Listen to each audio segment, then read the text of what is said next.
Hi everyone. ఈరోజు మనము నిర్మితి సిద్ధాంతాల గురించి తెలుసుకుందాము. నిర్మితి సిద్ధాంతాలు మనకు రెండు ఉన్నాయండి.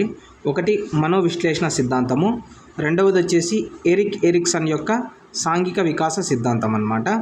అయితే ఈరోజు మనము మనోవిశ్లేషణ సిద్ధాంతం గురించి తెలుసుకుందాము. ఓకే, మనోవిశ్లేషణ సిద్ధాంతాన్ని ఎవరు ప్రతిపాదించారు అంటే సిగ్మండ్ ఫ్రాయిడ్ అయితే ప్రతిపాదించడం జరిగిందనమాట. ఓకే, సిగ్మండ్ ఫ్రాయిడ్ మూర్తిమత్వాన్ని 3 అంశాలలో చెప్పడం జరిగింది. అంటే వ్యక్తి యొక్క మూర్తిమత్వాన్ని 3 అంశాలలో అయితే తెలపడం జరిగిందనమాట. సో మరి ఆ 3 అంశాలు ఏంటి అంటే, 1 చలన శక్తి, 2 అర్జిత శక్తి, 3 శరీర ఉపరితల శక్తి.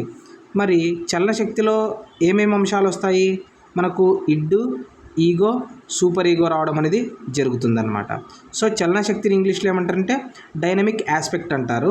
ఓకే, అర్జిత శక్తిని ఏమంటారంటే ఎకనామిక్ ఆస్పెక్ట్ అంటారు. ఓకే, శరీర ఉపరితల శక్తిని ఏమంటారంటే ట్రోపోగ్రాఫిక్ ఆస్పెక్ట్ అంటారనమాట. ఓకే, సో ఈ విధంగా మనకు చలన శక్తిలో ఏమొస్తాయి? ఇడ్డు, ఈగో, సూపర్ ఈగో రావడం జరుగుతుంది. అర్జిత శక్తిలో జీవితేచ్ఛ, మరణేచ్ఛ. ఓకే, నెక్స్ట్ శరీర ఉపరితల శక్తిలో చేతన ఓకే, ఉపచేతన, అచేతన అంశాలు అనేటివి రావడం అనేది జరుగుతుందన్నమాట. సో ముందుగా మనము చలన శక్తి గురించి తెలుసుకుందాము. ఓకే, చలన శక్తి గురించి తెలుసుకుందాము.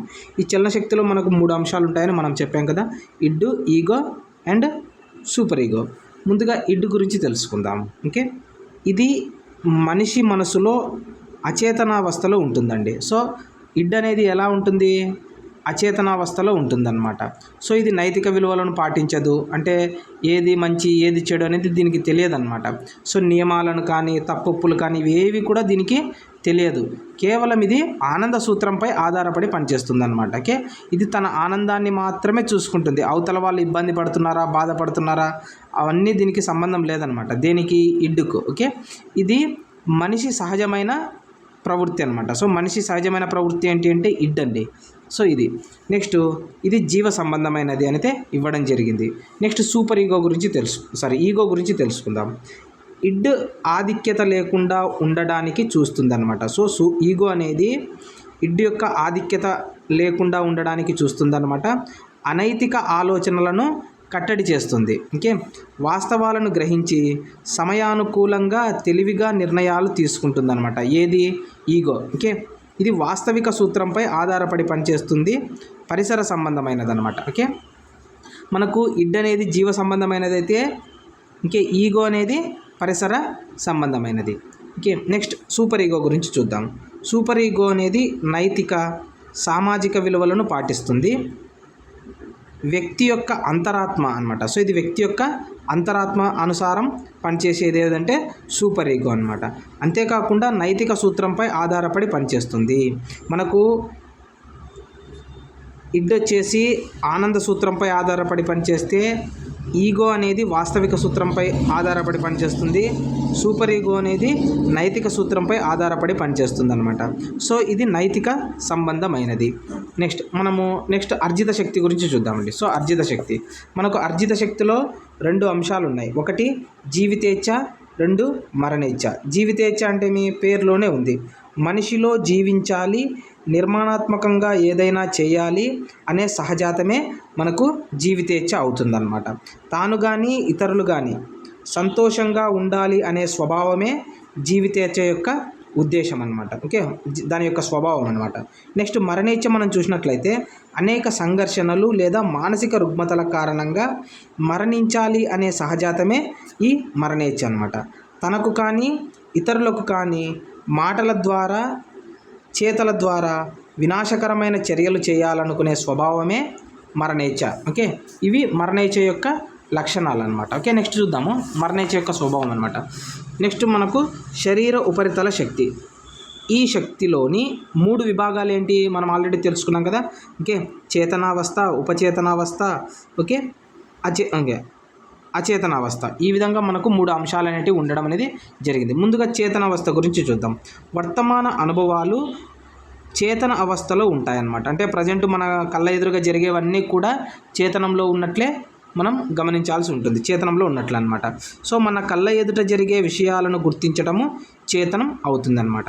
నెక్స్ట్ ఉపచేతనం అంటే మనం మరిచిన అనుభవాలు కొద్ది ప్రయత్నం మీద చేతనావస్థలోకి తీసుకురావడానికి వీలవుతుంది. అంటే మనం ఏవైనా కొన్ని విషయాలు మర్చిపోయి ఉంటామనుకో, వాటిని కొంత జ్ఞాపకం చేసుకుంటే అవి చేతనంలోకి రావడం అనేది జరుగుతుందన్నమాట. అదే ఉపచేతనావస్థ అవుతుందన్నమాట. ఓకే, ఉపచేతనావస్థలోని విషయాలు అవసరాన్ని బట్టి చేతనావస్థలోకి వస్తాయి. నెక్స్ట్ అచేతనావస్థ గురించి చూద్దాం. ఓకే, శాశ్వతంగా నమోదు అయ్యే విషయాలు అచేతనావస్థలో ఉంటాయన్నమాట. సో చిన్ననాటి అనుభవాలు కానీ, తీరని కోరికలు, సాధించలేని వాంఛలు అంటే కోరికలు అనమాట. ఇవన్నీ కూడా అచేతనంలోకి నెట్టివేయబడతాయి. అంటే ఇవి ఎంత ప్రయత్నించినా కూడా ఇవి జ్ఞాపకం రావన్నమాట. సో ఏవి అచేతనావస్థలో ఉన్నటువంటి విషయాలు మనం ఎంత ప్రయత్నించినప్పటికీ అవి జ్ఞాపకం అనేటివి గుర్తుకు రావు అనమాట. సో అవేంటివి, చిన్ననాటి అనుభవాలు కానీ, ఏవైనా తీరని కోరికలు ఉంటాయి కదా, తీరని కోరికలు కానీ, సాధించలేనటువంటి కోరికలు కానీ, ఇవన్నీ కూడా అచేతనావస్థలో ఉండడం అనేది జరుగుతుంది. ఓకే, సో ఇదండి. నెక్స్ట్ మనకు సిగ్మండ్ ఫ్రాయిడ్ యొక్క మనోలైంగిక వికాస దశల గురించి తెలుసుకుందాం. సో ఇక్కడ మనకు అంటే లిబిడో అంటే ఏంటో దానికంటే ముందు ఒకసారి చూద్దాము. ప్రతి వ్యక్తి కూడా, అంటే నువ్వు ఏ వ్యక్తి తీసుకున్నా కూడా, ప్రపంచంలో ఏ వ్యక్తి తీసుకున్నా కూడా ఎంతో కొంత లైంగిక శక్తి అనేది ఉంటుందన్నమాట. అంటే ఏ దశలోనైనా సరే, ఓకే, ప్రతి వ్యక్తిలో ఎంతో కొంత ఉండే లైంగిక శక్తిని ఏమంటారంటే లిబిడో అంటారనమాట. ఏమంటారు? లిబిడో అంటారని మనకు సిగ్మండ్ ఫ్రాయిడ్ అయితే తెలపడం జరిగింది. ఏమని చెప్పాడు? ప్రతి వ్యక్తిలో ఎంతో కొంత ఉండే లైంగిక శక్తినే లిబిడో అన్నాడు ఫ్రాయిడ్ అనమాట. సో ఈ లిబిడో అనేది లైంగిక దశల గుండా పయనిస్తూ సంతృప్తికి గురి అయితే ఒక లక్షణము, అసంతృప్తికి గురైతే మరొక లక్షణాలు ఏర్పడడం అనేది జరుగుతుందన్నమాట. సో ఇవన్నీ ఎవరు చెప్పారంటే సిగ్మండ్ ఫ్రాయిడ్ అయితే చెప్పడం జరిగింది. మరి ఈ లిబిడో ఏ దశల గుండా ప్రయాణిస్తుంది అంటే లిబిడో